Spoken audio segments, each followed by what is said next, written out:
നമസ്കാരം. ബിഗ് ഡയലോഗിലേക്ക് സ്വാഗതം. കശുവണ്ടി അഴിമതി കേസിൽ സർക്കാർ ഹൈക്കോടതിയെ അവഹേളിച്ചത് ആരെ രക്ഷിക്കാൻ? ഉത്തരവ് തിരുത്താനുള്ള തത്രപ്പാടിലാണ് ഇപ്പോൾ സതീശൻ സർക്കാർ. പക്ഷേ ഉത്തരവിലെ വിചിത്രമായ വാചകങ്ങൾ പൊതുസമക്ഷമുണ്ട്. ആർ ചന്ദ്രശേഖരൻ തന്നെയാണ് അത് പുരപ്പുറത്ത് കയറി വിളിച്ചു പറഞ്ഞത്. പിണറായി സർക്കാർ പ്രോസിക്യൂഷൻ അനുമതി നൽകാതിരുന്നിട്ടേയുള്ളൂ. കോടതിയെ ലക്ഷ്യം പേടിച്ച് പ്രോസിക്യൂഷൻ അനുമതി നൽകുന്നു. മനസ്സിരുത്താതെയാണ് ഈ തീരുമാനം. അപ്പീൽ പോകാൻ അവകാശമുണ്ട് എന്നൊക്കെ എഴുതി വെച്ച വിചിത്രമായ ഉത്തരവ് മുന്നിൽ എത്തിയിട്ടില്ലെങ്കിലും കോടതി അറിഞ്ഞു കാണില്ലേ? ബുധനാഴ്ച ഹൈക്കോടതിയിൽ സർക്കാരിനെ കാത്തിരിക്കുന്നത് എന്താണ്? ഈ വിഷയമാണ് ബിഗ് ഡയലോഗ് ചർച്ച ചെയ്യുന്നത്. കുറ്റം കോടതിക്കോ?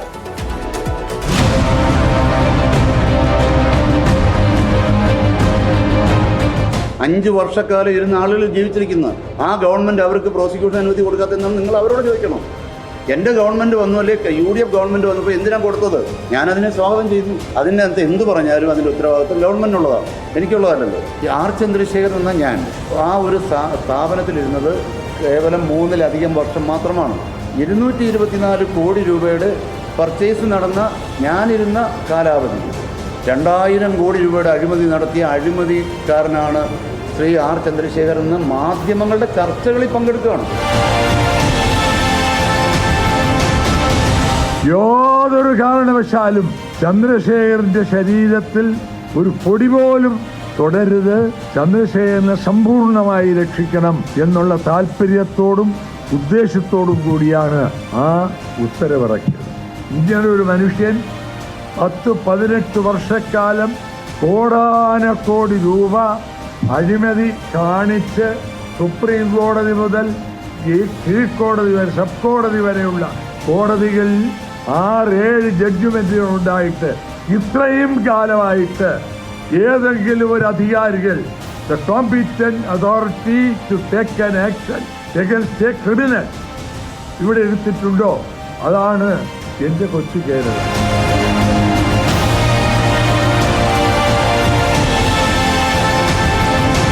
വിഷയത്തിൽ പ്രതികരിക്കാൻ INTUC general secretary VJ Joseph, അഭിഭാഷകൻ പ്രിയദർശൻ തമ്പി, പരാതിക്കാരൻ കടകംപള്ളി മനോജ് എന്നിവർ തത്സമയം ബിഗ് ഡയലോഗിൽ അതിഥികളായി ചേരുകയാണ്. അല്പസമയത്തിനകം മാധ്യമപ്രവർത്തകൻ KG ജ്യോതിർഘോഷും ഈ ചർച്ചയുടെ ഭാഗമാകും. ആദ്യം ശ്രീ കടകംപള്ളി മനോജ്, ഇവിടെ ഇന്നും ആവർത്തിക്കുകയാണ് ആർ ചന്ദ്രശേഖരൻ കോടതി എന്തൊക്കെ പിഴവുകൾ വരുത്തിയിരിക്കുന്നു എന്ന് മാത്രമല്ല, ഇപ്പോൾ വിവാദമായിരിക്കുന്നത് അദ്ദേഹം ഈ പ്രോസിക്യൂഷൻ ഉത്തരവ് അദ്ദേഹത്തിന്റെ ഫോണിൽ വായിച്ചു എന്നതാണല്ലോ. അത് ഇതുമായി ബന്ധപ്പെട്ട് ഇതിന്റെ പകർപ്പ് കിട്ടേണ്ട ആളുകളിൽ ഒരാൾ അത് വായിക്കുന്നതിൽ എന്ത് തെറ്റ് എന്ന് പറഞ്ഞ് ന്യായീകരിക്കുകയാണ് ചന്ദ്രശേഖരൻ ചെയ്തിരിക്കുന്നത്. ചന്ദ്രശേഖരൻ ഈ പ്രോസിക്യൂഷൻ ഉത്തരവ് ആദ്യം വായിച്ചതും ഇപ്പോൾ അതിനെ ന്യായീകരിക്കുന്നതും എന്ത് മുന്നിൽ കണ്ടുകൊണ്ടാണ്?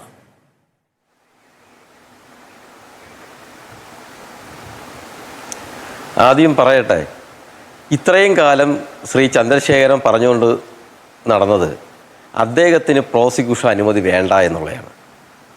പക്ഷേ അത് ഇന്നലത്തേടുകൂടി സർക്കാരിൻ്റെ ഉത്തരവ് പുറത്തു വന്നപ്പോൾ എനിക്ക് ഇന്നലെ കിട്ടിയത്, അതുകൊണ്ടാണ് ഞാൻ പറഞ്ഞത്, അദ്ദേഹത്തിന് അത് നേരത്തെ ആ സമയത്ത് തന്നെ കിട്ടി. എനിക്കൊന്ന് ഉത്തരവ് ഇറങ്ങുന്നതിനിപ്പോൾ കിട്ടിയെന്നാണ് തോന്നുന്നത്. കാര്യം ഉത്തരവിൽ സമയം പറഞ്ഞിരിക്കുന്നത് 9:28 ടൈം. ഏകദേശം 11 മണി കഴിഞ്ഞപ്പോഴുള്ള പത്രസമ്മേളനത്തിൽ പുള്ളി അത് ഹാജരാക്കി എന്നുള്ളതാണ്. അന്നേരം അത്രത്തോളം സ്പീഡിൽ കാര്യങ്ങൾ നടന്നിട്ടുണ്ട്. എന്തായാലും അവിടെ അത് നിൽക്കട്ടെ. എന്തായാലും അദ്ദേഹത്തിന് ഇപ്പോൾ പ്രോസിക്യൂഷൻ അനുമതി വേണമെന്ന് ഗവൺമെൻറ് ആ ഉത്തരവിലൂടെ കാണിച്ചു കൊടുത്തിട്ടുണ്ട്. പിന്നെ കഴിഞ്ഞ ദിവസം 2-ാം തീയതി ഹൈക്കോടതിയിൽ ഈ കേസ് വന്നേ അന്നാണ് ഗവൺമെൻറ് ഉത്തരവ് അവിടെ ഹാജരാക്കണം, പ്രോസിക്യൂഷൻ അനുമതി പരിഗണിക്കുന്ന ഉത്തരവ് ഹാജരാക്കണമെന്ന് കോടതി നേരത്തെ ഉത്തരവിട്ടിരുന്നത്. രാവിലെ കേസ് വിളിച്ചപ്പോൾ AG നേരിട്ട് വന്ന് കോടതിയിൽ പറഞ്ഞു ഉത്തരവ് റെഡിയായിട്ടുണ്ട്, പക്ഷേ അത് ലീഗൽ സ്ക്രൂട്ടണിയും ഒന്നും കൂടെ ഉണ്ട്, അതുകൊണ്ട് 2 ദിവസം അനുവദിക്കണമെന്ന് പറഞ്ഞു. കോടതി 3 വർക്കിംഗ് ഡേയ്സ് അനുവദിച്ചു. എന്നിട്ട് വരുന്ന ബുധനാഴ്ചത്തേക്ക് കേസ് മാറ്റി. പക്ഷേ മിനിറ്റുകൾക്കകം ശ്രീ ചന്ദ്രശേഖരൻ തിരുവനന്തപുരത്ത് പത്രസമ്മേളനം നടത്തി ഉത്തരവ് പുറത്തുവിട്ടു. അത് അദ്ദേഹം വായിച്ചത് അദ്ദേഹത്തിന് ഏറ്റവും കൂടുതൽ ഗുണപ്രദമായി സർക്കാർ ഇറക്കിയിരിക്കുന്ന ആ ഉത്തരവിലെ ഏറ്റവും പ്രധാനപ്പെട്ട പോർഷനാണ് അദ്ദേഹം വായിച്ചത്. അതിൻ്റെ നിയമസാധുതയൊക്കെ നമുക്ക് ഈ വരുന്ന സമയങ്ങളിൽ ചർച്ച ചെയ്യാം.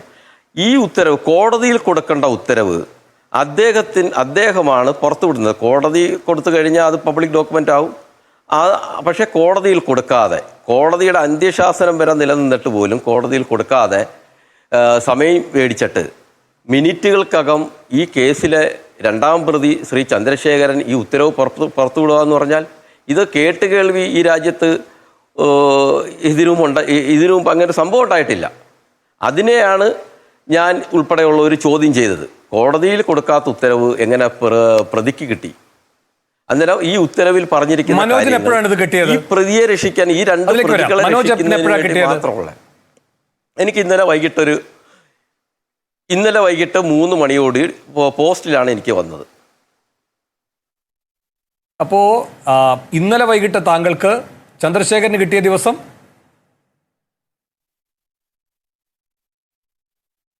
അതിന് ഒരു ദിവസം മുമ്പ് കോടതിയിൽ ഉത്തരവ്. അതെ, ഇവിടെ ഈ മനോജ് സംശയിക്കേണ്ട ഒരു കാര്യം, അതെ മനോജ് സംശയിക്കേണ്ട ഒരു കാര്യം, അല്ലെങ്കിൽ മനോജ് അങ്ങനെ സംശയിക്കുന്നുണ്ടെന്നാണ് അറിയേണ്ടത്. ഇങ്ങനെ ഒരു ഉത്തരവ് വന്നിരിക്കുന്നു, അത് ചന്ദ്രശേഖരൻ അറിയാം. അത് കഴിഞ്ഞ് ഇങ്ങനെ ഒരു ഉത്തരവിൽ ഇന്ന അപാകതകളുണ്ട് എന്ന് AG ചൂണ്ടിക്കാട്ടിയിട്ടുണ്ട്.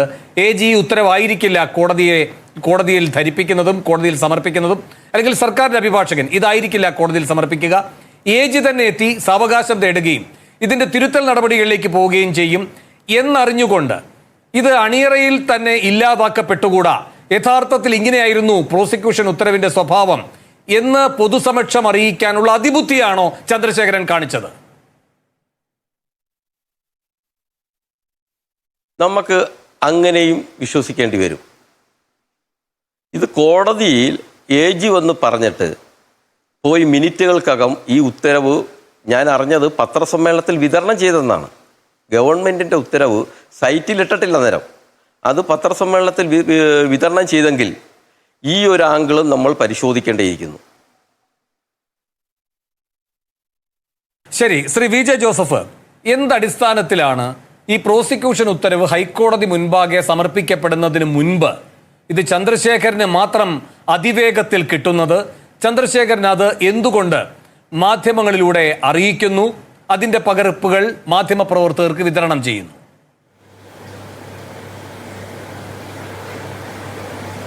അല്ല, ഇത് ഞങ്ങൾ അറിയുന്നതും INTUC അറിയുന്നതും ചന്ദ്രശേഖരൻ അറിയുന്നതും മാധ്യമങ്ങളിലൂടെയാണ് ഞങ്ങൾ ആദ്യം അറിയുന്നത്. ഇത് മാധ്യമങ്ങളിലൂടെ വന്നതിന് ശേഷം, അറിഞ്ഞതിന് ശേഷം ശ്രീ ബിജു വ്യവസായ വകുപ്പ് സെക്രട്ടറി ഈ ഓർഡർ ഇറക്കുന്നു. അദ്ദേഹം അടിയിൽ വെച്ച് ഒപ്പിട്ടിരിക്കുന്നു.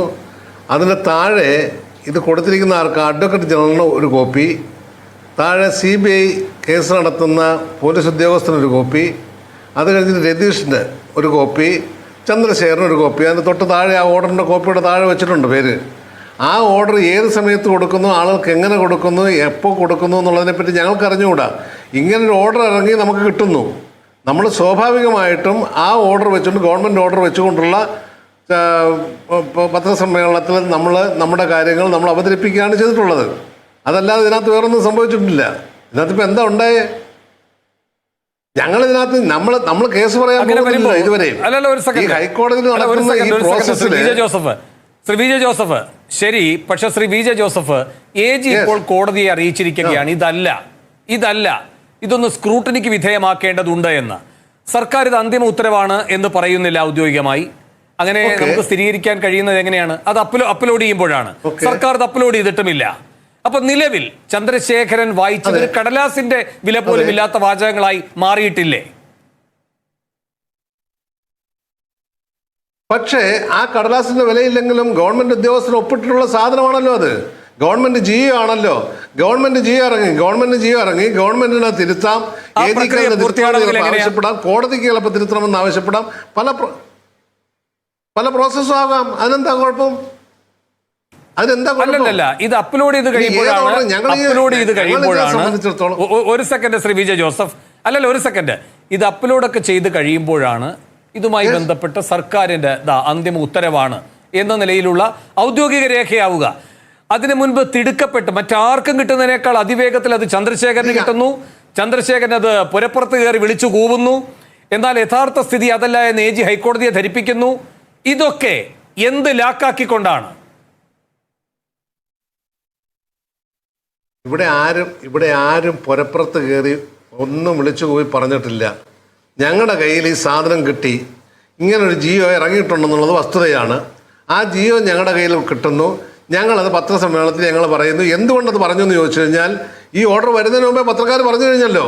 പത്രക്കാർ ആൾറെഡി ചില പത്രങ്ങളാണെന്നുണ്ടെങ്കിൽ ശിക്ഷ വരെയും പറഞ്ഞു കഴിഞ്ഞു. ഇത്രയാണ് വരാൻ പോകുന്നത്. അത്തരത്തിൽ വാർത്തകൾ വന്നുകൊണ്ടിരിക്കുമ്പോൾ അത് ബാധ്യത പ്രോസിക്യൂഷൻ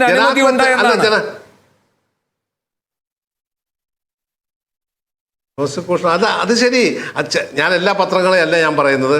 പത്രങ്ങൾ പറഞ്ഞത് നമ്മൾ 7 വർഷം തടവ് ശിക്ഷ വരെയും വിധിക്കാൻ പറ്റുന്ന കുറ്റകൃത്യമാണ് ഇതിനകത്ത് വന്നിരിക്കുന്നത് എന്ന് പറയുമ്പോൾ സ്വാഭാവികമായിട്ടും വായിക്കുന്ന വായനക്കാരെ സംബന്ധിച്ച് എന്താ ധരിക്കുക? അപ്പം പരമ്പരയായിട്ട് നിരന്തരമായിട്ട് പ്രധാനപ്പെട്ട മാധ്യമങ്ങളിലൂടെ ഇങ്ങനെ വന്നുകൊണ്ടിരിക്കുമ്പോൾ ഞങ്ങൾക്കതിന് തിരിച്ചൊന്ന് പറയാനുള്ളൊരു അവകാശമില്ലേ? അത്തരത്തിൽ ഞങ്ങളുടെ കയ്യിലൊരു ഡോക്യുമെൻ്റ് കിട്ടുന്നു. ഞങ്ങൾ ആ ഡോക്യുമെൻ്റ് വെച്ചിട്ട് പറയും ഇതാണ് സർക്കാരിൻ്റെ ഉത്തരവ്. ഈ ഉത്തരവിനെ ഞങ്ങൾ സ്വാഗതം ചെയ്യുന്നു. ഞങ്ങൾ അന്വേഷണം വേണ്ട എന്നോ ഈ കേസ് നടക്കണ്ട എന്നോ ആ പ്രോസിക്യൂഷൻ അനുമതിയെ സ്വാഗതം ചെയ്യാനുള്ള വിശാല മനസ്സ് ആർ ചന്ദ്രശേഖരൻ കാട്ടുന്നത് ഈ വാചകങ്ങളൊക്കെ ഉദ്ധരിച്ചുകൊണ്ടാണ് എന്നതാണല്ലോ അതിന്റെ പ്രത്യേകത. ഞാൻ വരാം അങ്ങയിലേക്ക്. ഇതിനേക്കാൾ അപ്പുറത്തേക്ക് ഒരു അനുകൂലമായ ഒരു പ്രോസിക്യൂഷൻ അനുമതി ആർക്കെങ്കിലും കിട്ടിയിട്ടുണ്ടോ? അതിനെ ചലഞ്ച് ചെയ്യാം എന്ന നിലയിൽ തന്നെ ഞാൻ വരാം. ശ്രീ വി ജെ ജോസഫ്, ഒരു സെക്കൻഡ്. മനോജെ, കേട്ടല്ലോ ശ്രീ വി ജെ ജോസഫ് പറയുന്നത്. ഔദ്യോഗികമായി അവർക്ക് കിട്ടിയിരിക്കുന്നു.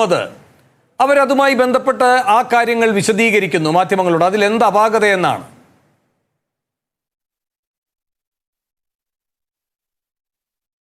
അല്ല, ഇതിനകത്ത് കോടതിയിൽ കൊടുക്കാത്തൊരു ഉത്തരവ്, കോടതി ഏപ്രിൽ മാസം 10-ാം തീയതി ഇറക്കിയ ഉത്തരവിൽ ഇങ്ങനെ ഒരു ഉത്തരവ് ഇറക്കണം. എങ്ങനെ പ്രോസിക്യൂഷൻ അനുമതി കൊടുക്കുന്നത് അഴിമതി നടന്ന കേസായതിനാൽ ഗവൺമെൻറ് മനസ്സിരുത്തി പരിശോധിച്ച് ഉത്തരവിറക്കണം എന്ന് പറഞ്ഞിരുന്നു, പരിഗണിക്കണം എന്ന് പറഞ്ഞിരുന്നു പ്രോസിക്യൂഷൻ അനുമതി കൊടുക്കുന്നത്. പക്ഷേ ഇവിടെ ഉണ്ടായതെന്തുവാ? കോടതിയിൽ ഉത്തരവ് കൊടുത്തില്ല. കോടതിയിൽ കൊടുക്കാതെ ഇത് ആദ്യം കൊടുത്തത് പ്രതിക്ക്, അല്ലെങ്കിൽ പ്രതി അത് മോട്ടിച്ചോണ്ട് വന്നതായിരിക്കും. ഇതിലെന്തോന്ന് നടന്നിട്ടുണ്ട് വളരെ സ്പീഡിൽ. ഇത് അന്നേ ദിവസം രാവിലെ 9:27 ഡിജിറ്റൽ സിഗ്നേച്ചർ അതിനകത്ത് വീണിരിക്കുന്നത്. ഒരു ഗവൺമെന്റ് ഓർഡർ ആർക്കെങ്കിലും പോയി മോട്ടിച്ചോണ്ട് വരാൻ പറ്റും? ഇത് എന്തൊരു വർത്തമാനം? ഇത് എന്തൊരു ചർച്ച ചെയ്ത്? ഒരു ഗവൺമെന്റ് ഓർഡർ പോയി ആർക്കെങ്കിലും മോട്ടിച്ചോണ്ട് വരാൻ പറ്റും? കോടതിയിൽ കൊടുക്കേണ്ട ഉത്തരവാണത്. കോടതിയിലാണത് ഹാജരാക്കേണ്ട ഉത്തരവായിരുന്നു. കോടതിയാണ് പറഞ്ഞത് കോടതിയിൽ ഹാജരാക്കണം, കോടതിയിൽ കൊടുക്കണ്ട. വേറൊരു കാര്യം, ഇതിനു മുൻപ് ഈ 3 തവണ പിണറായി വിജയൻ പ്രോസിക്യൂഷൻ നിഷേധിച്ചുകൊണ്ട് ഇറക്കിയ 3 ഉത്തരവുകളും എനിക്ക് കിട്ടിയത് കോടതിയിൽ ഹാജരാക്കിയതിന് ശേഷമാണ്. കോടതിയിൽ ഹാജരാക്കി ദിവസങ്ങൾക്ക് ശേഷമാണ് എനിക്ക് 3 ഉത്തരവുകളും കിട്ടിയിട്ടുള്ളത്. പിണറായി വിജയൻ ഈ പ്രോസിക്യൂഷൻ അനുമതി നിഷേധിച്ചുകൊണ്ടുള്ള ഉത്തരവ് എനിക്ക് പോസിറ്റീവ് വരുമായിരുന്നു. പക്ഷേ അത് ദിവസങ്ങൾക്ക് ശേഷം വന്നത് കോടതിയിൽ ഹാജരാക്കിയതിന് ശേഷം. പക്ഷെ ഇതിന് മാത്രം ഒരു പ്രത്യേകത വന്നത് ഈ 9:27 അതിനകത്തൊരു ഡിജിറ്റൽ ടൈമുണ്ട്. അതിനകത്ത് 9:27 എന്നുള്ളത് ആ ലാസ്റ്റ് സിഗ്നേച്ചറിനകത്ത് ടൈമുണ്ട്. Signed by section officer Anilkumar, date 2/7/2026 9:27. ഒരു 1.5 മണിക്കൂറായപ്പം ഒരു ഗവൺമെന്റ് പത്രസമ്മേളനത്തിൽ വിതരണം ചെയ്തു കോടതി കൊടുക്കാതെ. ഇറങ്ങിയിട്ടില്ലല്ലോ. കൊടുത്തോ ഇല്ലയോ എന്നുള്ളത് ഞങ്ങളാണോ കൊടുക്കേണ്ടത്? കോടതി കൊടുക്കുന്ന ആരെ? ഗവൺമെന്റ് അല്ലേ കൊടുക്കുന്നത്? ഗവൺമെന്റ് ഇറക്കി കഴിഞ്ഞു. ഓർഡർ ആകുന്നത്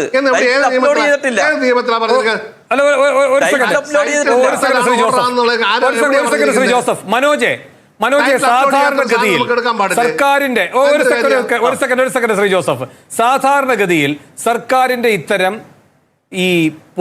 ഇത്തരം ഡോക്യുമെന്റുകൾ അങ്ങടക്കമുള്ള ആളുകളെ സാധാരണഗതിയിൽ അറിയിക്കുന്ന മാർഗം എന്താണ്? തപാൽ മാർഗമാണോ? അതെ.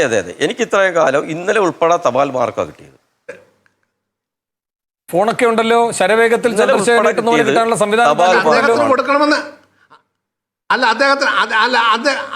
അദ്ദേഹത്തിന് കൊടുക്കണമെന്ന് ഈ ഓർഡറിൽ പറഞ്ഞിട്ടില്ല. ഞാൻ ഈ കേസിലെ 4 പേർക്ക് മാത്രമേ ഉള്ളൂ. ആര് പറഞ്ഞു? ഈ ഓർഡർ അതറിയത്തില്ല. ആര് പറഞ്ഞിട്ടുണ്ട്? അതുകൊണ്ടാണ് ഇവരെ കൈയിരിക്കുന്നത്. ഇവരെ കൈയിരിക്കുന്ന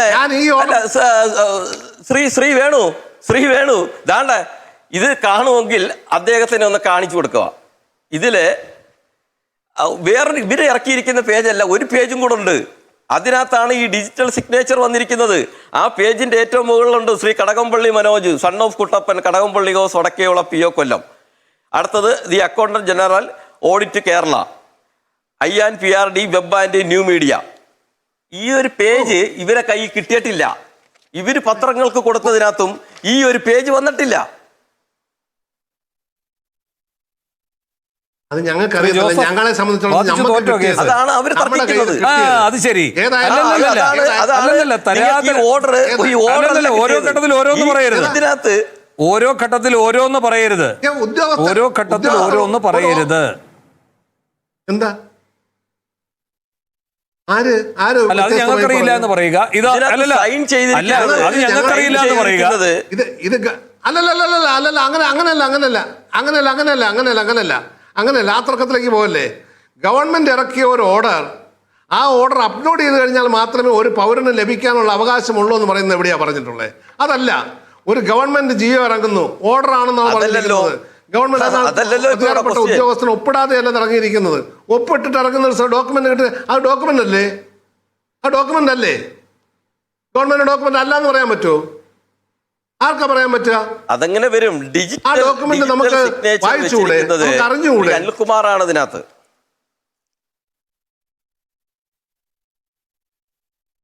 ആരൊപ്പിട്ട് കഴിഞ്ഞാലും ആര് ചെയ്ത് കഴിഞ്ഞാലും ഡിജിറ്റൽ ഒപ്പിട്ട് കഴിഞ്ഞാലും അത് വാലിഡ് അല്ലേ?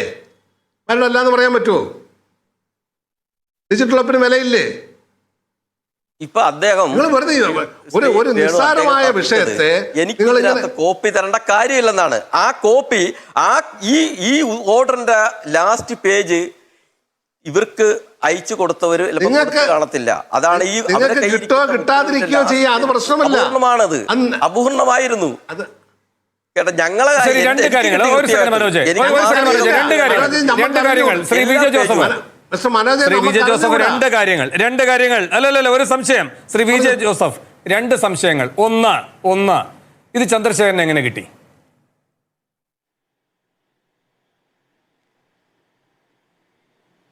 ഞങ്ങൾ എല്ലാ സോഴ്സും പറയണോ? ഒരു ഗവൺമെന്റ് ഓർഡർ ഇപ്പം ഞാൻ ചോദിച്ചോട്ടെ, ഈ ഒരു സർക്കാർ ഓർഡർ കിട്ടിയ കാര്യം ഇത്ര വലിയ രഹസ്യമായിട്ട് എന്തിനാ സൂക്ഷിക്കുന്നത്? അതെങ്ങനെയാ? അല്ലല്ല, വന്ന വഴി പറയില്ല, അതിനകത്ത് ഉള്ളടക്കം വിളിച്ചു പറയും. അതെന്താ ഏർപ്പാടാ? അല്ല, നിങ്ങളത് പറയില്ല ശ്രീ വിജയ ജോസഫ്. എത്ര ചോദിച്ചാലും നിങ്ങളത് പറയില്ല. ഞങ്ങളങ്ങ് ഡിസ്ക്ലോസ് എന്താണ്? നിങ്ങളത് പറയില്ല. എന്താണ് ഇത്? എവിടുന്ന് അതെന്താന്നുള്ളത് നിങ്ങളാ മറുപടി പറയുന്നതാണോ? ഇത് മോഷ്ടിച്ചോണ്ട് വന്നാണോ? ഇപ്പൊ എന്തായാലും മനോജ് പറഞ്ഞത് നിങ്ങൾ തന്നെ സമ്മതിക്കുന്നതിന് തുല്യമാണ്. മോഷ്ടിച്ചുകൊണ്ട് വന്നതല്ല എന്ന് പറയുന്ന അതേ ആർജവത്തോടെ പറയണം. എങ്ങനെ വന്നു എന്ന് വക്കീലുമാർക്ക് കിട്ടും, സെക്രട്ടേറിയറ്റിലെ ഉദ്യോഗസ്ഥന്മാർക്ക് കിട്ടും. എവിടെ 9/27 ഡിജിറ്റൽ ഒപ്പിട്ട് കഴിഞ്ഞാൽ 9/27 ഒപ്പിട്ട് കഴിഞ്ഞാൽ 11 മണിക്ക് അത് ചന്ദ്രശേഖരന് കിട്ടുമോ? കിട്ടാനുള്ള പ്രയാസമുണ്ട്. വാട്സപ്പ് വഴി കിട്ടിക്കൂടെ? മെയിൽ വഴി കിട്ടിക്കൂടെ? ഏതൊക്കെ മാർഗത്തിലൂടെ കിട്ടാം? ശരി അല്ല മനോജ് അല്ലല്ല ശരി അതെ മനോജ് പറയട്ടെ. സാധാരണ ഇതിന്റെ മാർഗം എന്ന് പറയുന്നത് പോസ്റ്റലാണെന്നാണ് അദ്ദേഹം പറഞ്ഞത്. ഒരു സെക്കൻഡ് മനോജ് പറഞ്ഞല്ലോ അദ്ദേഹത്തിന് കോപ്പി ഉണ്ടെന്ന്. താങ്കൾ എന്തിന്റെ അടിസ്ഥാനത്തിലാണ് താങ്കൾ എന്തിന്റെ അടിസ്ഥാനം? അതിനൊക്കെ ഓരോ മാർഗമുണ്ടല്ലോ, ഇതുവരെ വന്ന വ്യവസ്ഥാപിതമായ മാർഗമുണ്ടല്ലോ.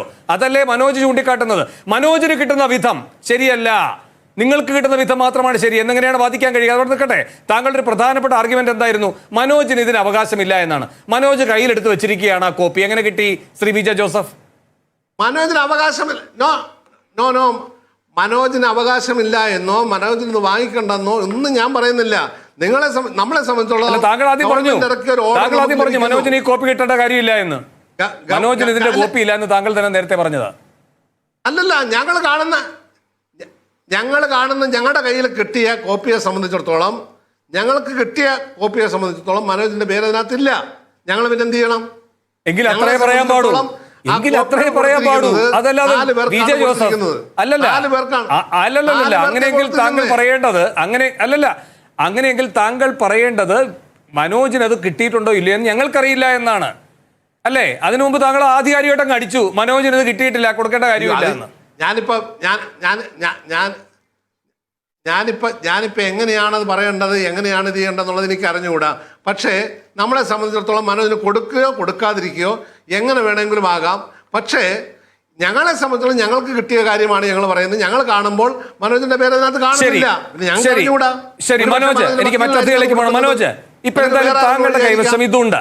പക്ഷേ AG കോടതിയെ അറിയിച്ചിരിക്കുന്നത് ഇതുമായി ബന്ധപ്പെട്ട കുറെ കൂടി സ്ക്രൂട്ടിനി ചെയ്യേണ്ടതുണ്ട്, സൂക്ഷ്മ പരിശോധനയ്ക്ക് വിധേയമാക്കേണ്ടതുണ്ട്, അതിനുശേഷം ഉത്തരവ് ഹാജരാക്കും എന്നാണ്. അപ്പോൾ തൽക്കാലം നിങ്ങളുടെയൊക്കെ കയ്യിലിരിക്കുന്ന ഈ പകർപ്പ് കോടതി സമക്ഷം ഇല്ല. ബുധനാഴ്ച എന്ത് സംഭവിക്കും? ഇങ്ങനൊരു കാര്യമേ ഉണ്ടായിട്ടില്ല എന്ന ഭാവത്തിലാണ് AG കാര്യങ്ങൾ അവതരിപ്പിക്കുന്നത് എങ്കിൽ അതിന് എത്ര പൊന്നിൽ കാച്ചി എടുത്ത പ്രോസിക്യൂഷൻ ഉത്തരവാണെങ്കിലും മനോജ്, താങ്കൾക്ക് ഇനി ഒരു സംശയവും ഉണ്ടാകില്ല. ആ പ്രോസിക്യൂഷൻ അനുമതി ഉത്തരവിനെ അങ്ങനെ തന്നെ താങ്കൾ അംഗീകരിക്കും, വിശ്വസിക്കുമെന്ന് കരുതുന്നുണ്ടോ? ഒരിക്കലുമില്ല. ആദ്യം ഞാൻ പറയട്ടെ, എനിക്ക് സർക്കാർ അയച്ചു തന്ന കവറാണ്. സർക്കാരിൻ്റെ on IGS department government secretary Thiruvananthapuram ഇതിലാണ് വന്നത്. അതോടെ നിൽക്കട്ടെ. നമുക്കിപ്പോൾ ആരും പിന്നെ വാട്സപ്പ് വഴിയും പിന്നെ അല്ലാതെയൊന്നും അയച്ചു തരാൻ സെക്രട്ടേറിയറ്റ് ആളില്ല. അതുപോലെ എനിക്ക് അയച്ചു തന്നതിനകത്ത് എല്ലാ പേജും ഉണ്ട്, 10 പേജുണ്ട്. പക്ഷേ അവർക്ക് കിട്ടിയതിൽ 9 പേജേ ഉള്ളൂ, ഒരു പേജ് നഷ്ടപ്പെട്ട്. ഈ ഉത്തരവ് ഇപ്പം തിരുത്തുമെന്നൊക്കെയാണ് മാധ്യമങ്ങളിലൂടെ വാർത്ത വരുന്നത്. ഇതിപ്പോൾ കോടതിയുടെ മുന്നിലില്ല. പക്ഷേ ഏതാനും മണിക്കൂറുകൾക്ക് മുമ്പ് ഇത് കോടതിയുടെ മുമ്പിൽ ഞാൻ ഫയൽ ചെയ്തു. ഈ ഉത്തരവിറക്കിയ, ഈ നിയമവിരുദ്ധ ഉത്തരവിറക്കിയ കേരള ചരിത്രത്തിൽ ഇന്ന് വരെ ഇത്രയും കോടതിയെ അപമാനിച്ച് ഒരു ഉത്തരവ് ഇറങ്ങിയിട്ടില്ല. ഈ ഉത്തരവിറക്കിയ ഉദ്യോഗസ്ഥനെതിരെ കോടതിയലക്ഷ്യ ഹർജി IA ആയിട്ട് ഞാൻ ഏതാനും മണിക്കൂറുകൾക്ക് മുമ്പ് ഫയൽ ചെയ്തിട്ടുണ്ട്. അതുകൊണ്ട് ഈ ഉത്തരവ് ബുധനാഴ്ച കോടതിയുടെ മുമ്പിൽ വരും. അത് ഞാൻ ഉറപ്പുവരുത്തിയിട്ടുണ്ട്. ഈ ഉത്തരവ് കോടതി മനോജ് അറിയണം. ശരി മനോജ്, സർക്കാർ ഉദ്യോഗസ്ഥന്മാരുണ്ട്. സംശയം കൂടി. ശരി മനോജ്, ഒരു സംശയം കൂടി. ഇവിടെ ഇപ്പോ CBI ആണ് ഇതിൽ പ്രോസിക്യൂഷൻ അനുമതി തേടിയിരിക്കുന്നത്. CBI കേസിലെ പ്രതികളാണ് ചന്ദ്രശേഖരനും രതീഷും എല്ലാം. അപ്പോൾ ആ പ്രോസിക്യൂഷൻ അനുമതി സർക്കാർ കൊടുത്തു കോടതിയുടെ ഉത്തരവിന്റെ അടിസ്ഥാനത്തിൽ. അപ്പോൾ അത് രതീഷിനും ചന്ദ്രശേഖരനും ഒക്കെ മാത്രമല്ലേ CBI കേസിലെ പ്രതികൾ എന്ന നിലയിൽ ഇതിന്റെ പകർപ്പ് കിട്ടേണ്ടത്? മനോജ് കോടതി ലക്ഷ്യവുമായി ബന്ധപ്പെട്ട ഹർജികളല്ലേ നടത്തി വന്നിട്ടുള്ളത്? അപ്പോൾ അതുമായി ബന്ധപ്പെട്ട പകർപ്പുകളല്ലേ മനോജിന് കിട്ടുക? ഒരു സംശയമാണ് ഞാൻ ചോദിക്കുന്നത്, വ്യക്തതയ്ക്കാണ്.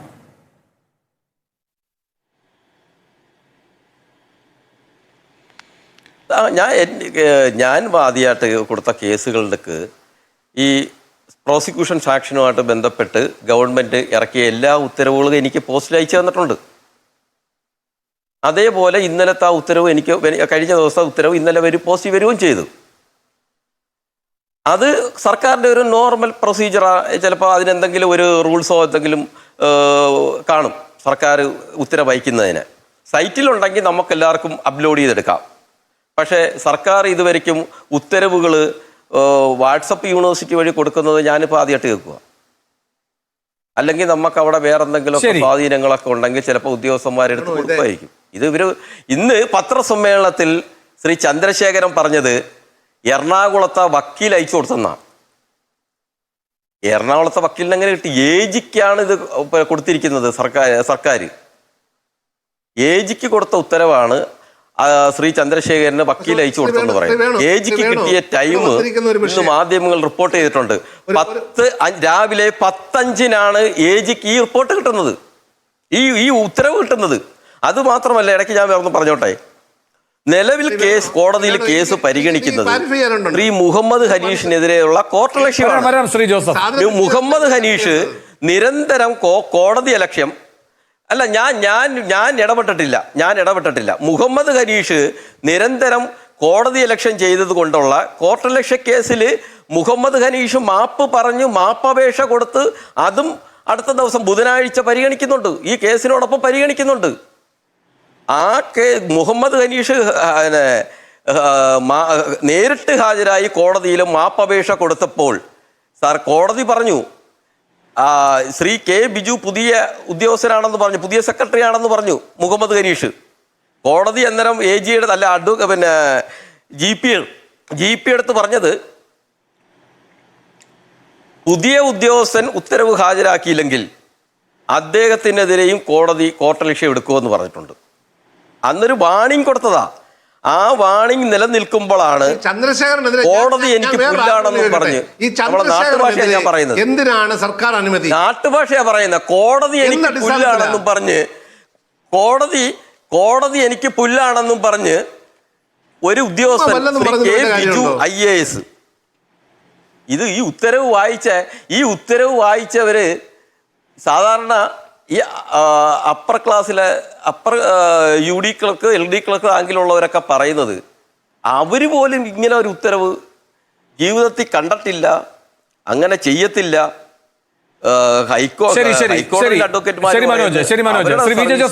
ഇടവേളയിലേക്ക് പോകണം, മറ്റ് അതിഥികളിലേക്ക് പോകണം. ശ്രീ വിജയ ജോസഫ്, ശ്രീ കടകംപള്ളി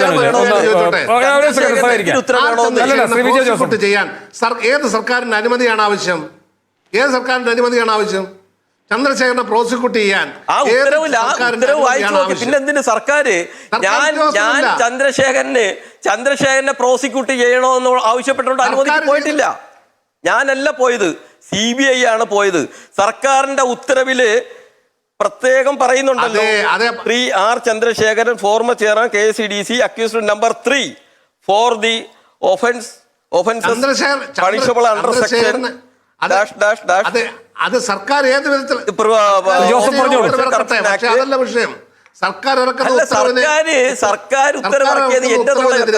അല്ലെങ്കിൽ സർക്കാർ ഇറക്കുന്ന ഉത്തരവിനെ ന്യായീകരിക്കുക എന്നുള്ളതല്ല നമ്മുടെ ജോലി. നമ്മുടെ ജോലിയെ സംബന്ധിച്ചിടത്തോളം ഇവിടെ എന്താ എന്റെ ചോദ്യം, ചന്ദ്രശേഖരനെ പ്രോസിക്യൂട്ട് ചെയ്യാൻ CBIക്കാണെങ്കിലും ആർക്കാണെങ്കിലും ഏത് ഏജൻസിക്കാണെങ്കിലും എന്താണ് ആവശ്യം? അതിന് ഏത് നിയമത്തിലാണ് പറയുന്നേ? അദ്ദേഹം ഒരു സർക്കാർ താങ്കൾ പറയുന്ന കാര്യത്തിൽ തർക്കമില്ല. പബ്ലിക് സർവന്റ് അല്ല. ശരി. അതല്ലാതെ മനോജ് പറഞ്ഞ കാര്യങ്ങൾക്കുള്ള മറുപടി എനിക്ക് വേഗം ഇടവേളയിലേക്ക് പോകണം. ശ്രീ ജോസഫ്,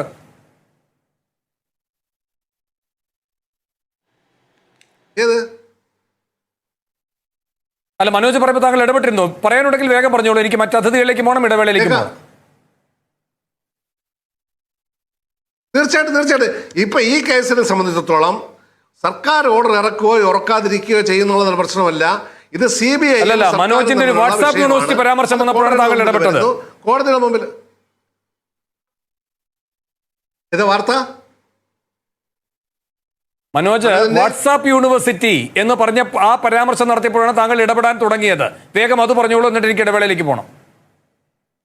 അതെ, തീർച്ചയായിട്ടും. ഞാൻ പറയുന്നത് എൻ്റെ ചോദ്യം ഇവിടെയാണ്.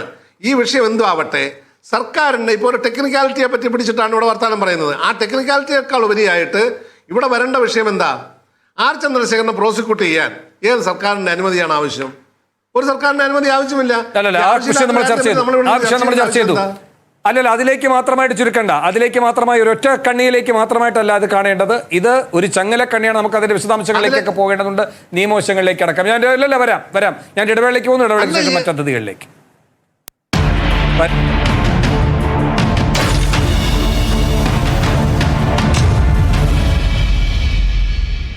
ഓക്സിജനിൽ 100 മണിക്കൂർ day and night save. July 3, 4, 5, 6 തീയതികളിൽ mobile, laptop, LED TV, washing machine തുടങ്ങിയ ഹോം ആൻഡ് കിച്ചൺ അപ്ലയൻസുകൾക്ക് വമ്പൻ ഓഫറുകൾ, വിലക്കുറവിന്റെയും സമ്മാനങ്ങളുടെയും പെരുമഴ. സമയം പരിമിതം, ഓഫറുകൾ അതിലും സ്പെഷ്യൽ. ഈ സ്പെഷ്യൽ ഡേയ്സിൽ കൂടുതൽ ലാഭത്തോടെ ഷോപ്പിംഗ് പൂർത്തിയാക്കൂ. Oxygen, the digital expert. എല്ലാ സാമ്പത്തിക ആവശ്യങ്ങൾക്കും ഒരു വഴിയുണ്ട്. UGS gold loan. ഇനി വെറുതെ കാത്തിരിക്കണ്ട. ട്രാൻസ്ഗ്ലോബ് അക്കാഡമിയിലൂടെ നിങ്ങളുടെ കരിയർ ഫ്ലെക്സ് ചെയ്തോ.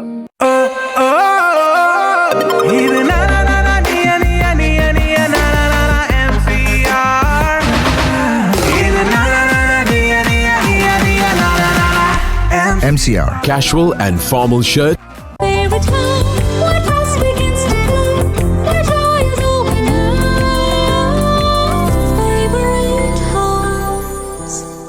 തിരുക്കൊച്ചി ഫിൻകാപ്പ്, മലയാളത്തിന്റെ സ്വന്തം gold loan company. Major Eagles FC Kerala ഒരുക്കുന്ന ലോകകപ്പ് ഫൈനൽ മത്സരങ്ങൾ സ്റ്റേഡിയത്തിൽ വന്ന് കാണൂ.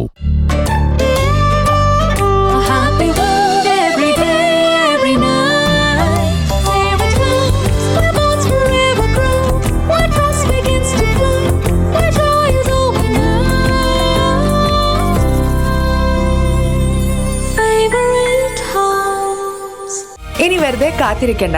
ട്രാൻസ്ഗ്ലോബ് അക്കാഡമിയിലൂടെ നിങ്ങളുടെ കരിയർ ഫ്ലെക്സ് ചെയ്തോ. എല്ലാ സാമ്പത്തിക ആവശ്യങ്ങൾക്കും ഒരു വഴിയുണ്ട്. UGS gold loan. ലഹരി മാഫിയയെ അടിച്ചമർത്താം, പെരുമ്പാവൂരിനെ ക്ലീനാക്കാം. പെരുമ്പാവൂർ ക്ലീനാക്കും, പഴയ പെരുമ്പാവൂരാവും. ആഭ്യന്തര വകുപ്പിനൊപ്പം കൈകോർക്കാൻ ബിഗ് TV. ലഹരിക്കൂട്ടങ്ങളെ കണ്ടെത്താൻ ബിഗ് TVയുടെ 24 മണിക്കൂർ സർവേലൻസ്. നാട്ടുവഴികളിലും നഗരപ്രദേശങ്ങളിലും Big TV shadow reporters. Operation തൂഫാനൊപ്പം ബിഗ് TV.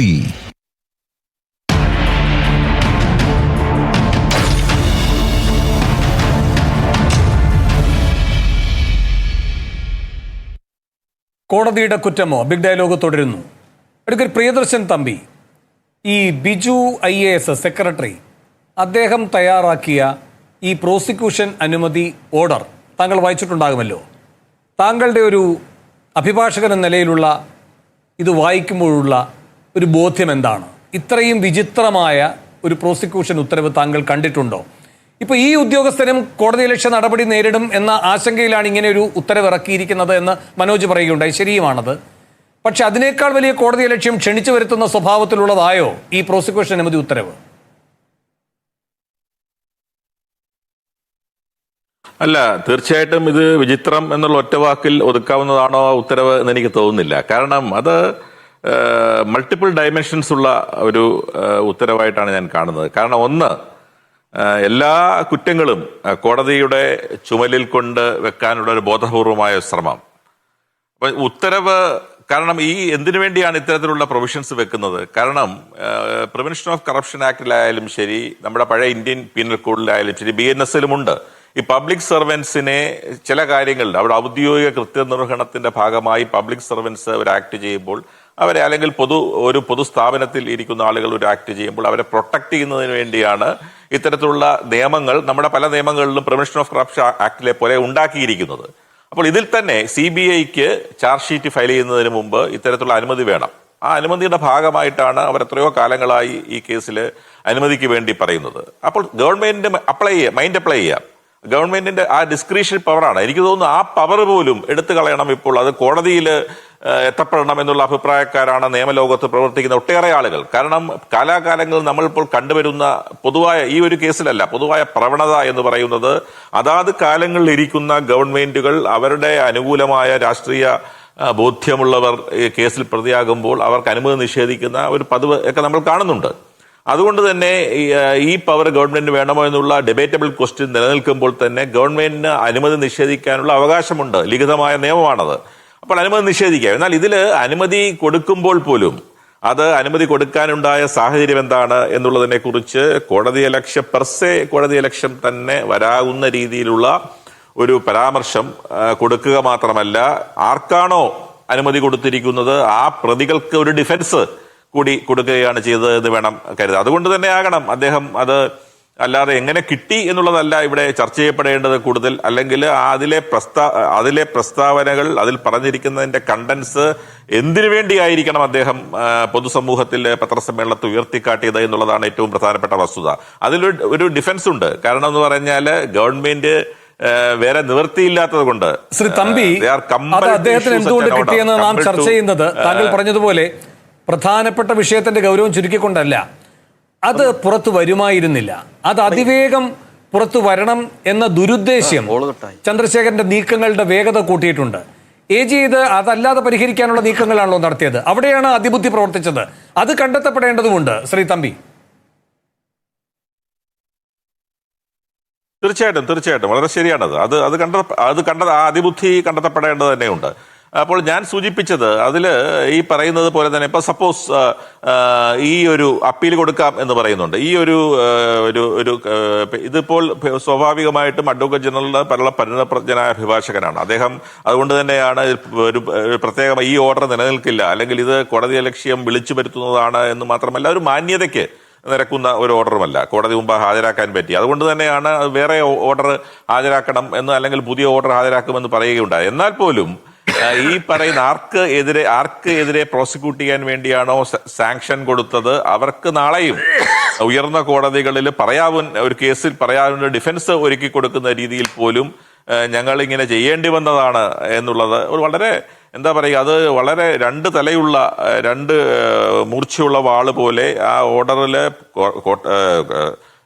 കണ്ടംപ്റ്റ് ഓഫ് കോർട്ടുമുണ്ട്, കോടതി ലക്ഷ്യവുമുണ്ട്, എന്നാൽ ചിലരെ സഹായിക്കാൻ വേണ്ടിയും കൂടി ചെയ്തതാണ് എന്ന് മാത്രമേ അതിൽ നിന്ന് വായിച്ചെടുക്കാൻ പറ്റുള്ളൂ. അത് പക്ഷേ എനിക്ക് വളരെ വിചിത്രമായി തോന്നുന്നത് ഈ പറയുന്ന ആളുകൾ, ഈ പറയുന്ന IAS ഉദ്യോഗസ്ഥരെ ആളുകൾ എങ്ങനെ അവർക്ക് ഇത്തരത്തിലുള്ള ഓർഡറുകളൊക്കെ ഇറക്കാൻ കഴിയും? അതിന്റെ ഭവിഷ്യത്ത് സ്വയം വിളിച്ചു വരുത്തുകയല്ലേ എന്നുള്ളതാണ് ഏറ്റവും. അത്തരത്തിലുള്ളൊരു കണ്ടംപ്റ്റ് ഇപ്പോൾ നിലവിലിരിക്കുന്ന സാഹചര്യത്തിൽ കൂടിയാണ് അത്തരം ഒരു ഓർഡർ കേരളത്തിന്റെ ഏറ്റവും പ്രധാനപ്പെട്ട പരമോന്നത ഭരണഘടനാ സ്ഥാപനമെന്ന് തന്നെ വിശേഷിപ്പിക്കാവുന്ന ഭരണഘടനാ സ്ഥാപനം വിശേഷിപ്പിക്കാവുന്നതല്ല, ഭരണഘടനാ സ്ഥാപനം തന്നെ ആയിട്ടുള്ള ഹൈക്കോടതിയെ മുമ്പാകെ ഇത്തരത്തിൽ ഹാജരാക്കപ്പെടേണ്ട ഒരു ഉത്തരവ് ഇറക്കാനുള്ള ധൈര്യം കാട്ടിയിരിക്കുന്നത് എന്നുള്ളതാണ് എനിക്ക് മനസ്സിലാക്കാൻ. എത്ര ആലോചിച്ചിട്ടും ഒരു നിയമരംഗത്ത് പ്രവർത്തിക്കുന്ന ആള് എന്നുള്ള രീതിയിൽ മാത്രമല്ല, ഒരു കോമൺ സെൻസ് അപ്ലൈ ചെയ്ത് ചിന്തിക്കുന്ന ആർക്കും വിചിത്രമായി തോന്നുന്ന, അങ്ങിവിടെ സൂചിപ്പിച്ചതുപോലെ അതിവിചിത്രമായി തോന്നാവുന്ന ഒരു ഉത്തരവാണ് അതെന്ന് പറയാതിരിക്കാൻ കഴിയുന്നില്ല.